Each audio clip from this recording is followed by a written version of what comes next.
Welcome to week 49 of 52 Weeks of Storytelling. So, this week's prompt is celebrating life and loss memories.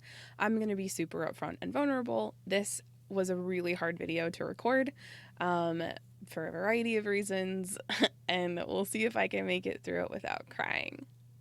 So, if this is your trigger warning.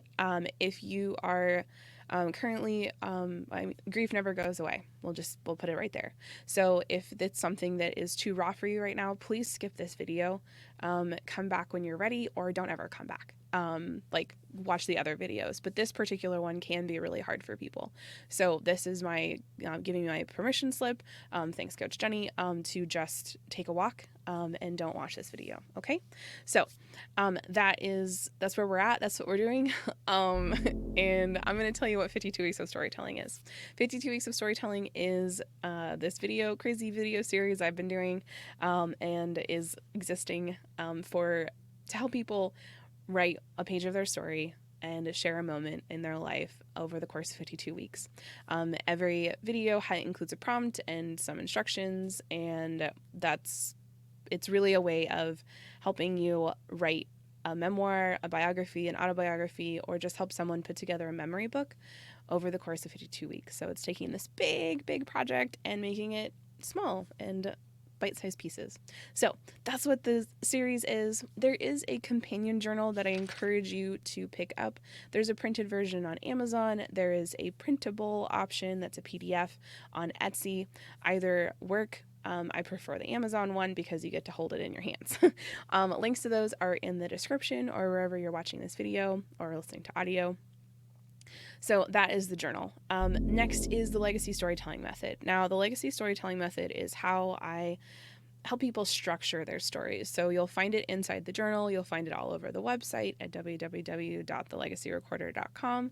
And the legacy storytelling method is my way of outlining, providing interview questions, and really giving you a way to outline and draft your story without too much thought. The way I ask the questions helps people work through the memory in a way that is memory jogging and is really just, in my opinion, pretty freaking awesome. If you are looking for more instruction on that, I highly encourage you to go check out the linked video in the description for a complete instruction, basically, of how to use the legacy storytelling method. Let's jump into our weekly prompt. So the weekly prompt, like I said in the beginning, is celebrating life and loss memories. Now, I put both of these together because grief and loss and death and dying, we wouldn't have those if we didn't also have life. So when we think about death and when we have loss, we're also celebrating that person's life, which is why I like putting the word celebrating in there. If you have a different way of approaching death, feel free to disregard everything I'm about to say. But it is something that I'm super passionate about, and being able to have conversations around grief and death and loss and hard things is something that I just love doing. And so take this video and this prompt as a way of examining a moment in your life where you've celebrated life epically or you've celebrated loss epically.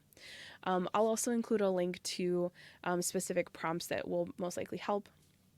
If you go check out the companion blog post that's going to come out with this video, there'll be more instruction and information around around death and grief and dying to help you write more about it.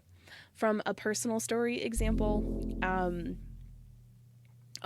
this is the part where I wasn't sure if I was going to get through it or not. So I celebrate life and I celebrate loss every day.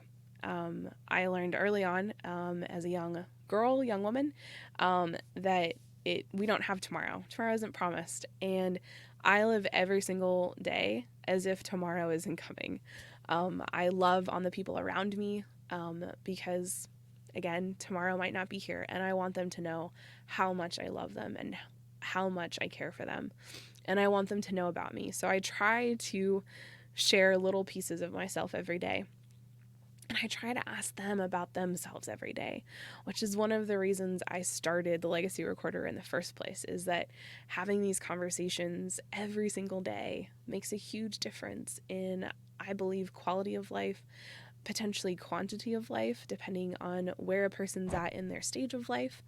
But when we take time to ask questions and share our stories and have conversations with the people around us, it impacts everything we do. And it changes how people interact with the world. It changes their worldview. It changes their perspective. And those things, that change doesn't happen unless we're talking to each other. So I feel like I'm soapboxing a little bit, so I'm going to step off. But just know that talking about life and loss and death and dying and asking about someone's loved one who's died is not off limits unless they have specifically said, don't talk to me about them or don't ask about them.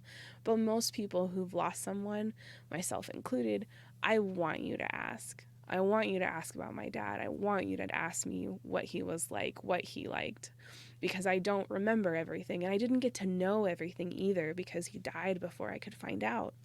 And before I knew that I would need to know or that I wanted to know, which I think when we lose people when we're young, I think that's the worst part, is that we don't know yet that we needed to know, that we wanted those memories.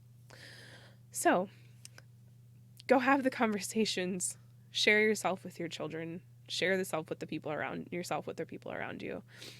And I'm going to stop talking now because I am devolving into nothingness. I hope this video has helped you think about death or dying and celebrating life and loss in a different way, and being able to share a moment in your life or ask someone about theirs where they've celebrated life and loss. So with that, I hope you have an incredibly wonderful day. And until we talk again, happy writing.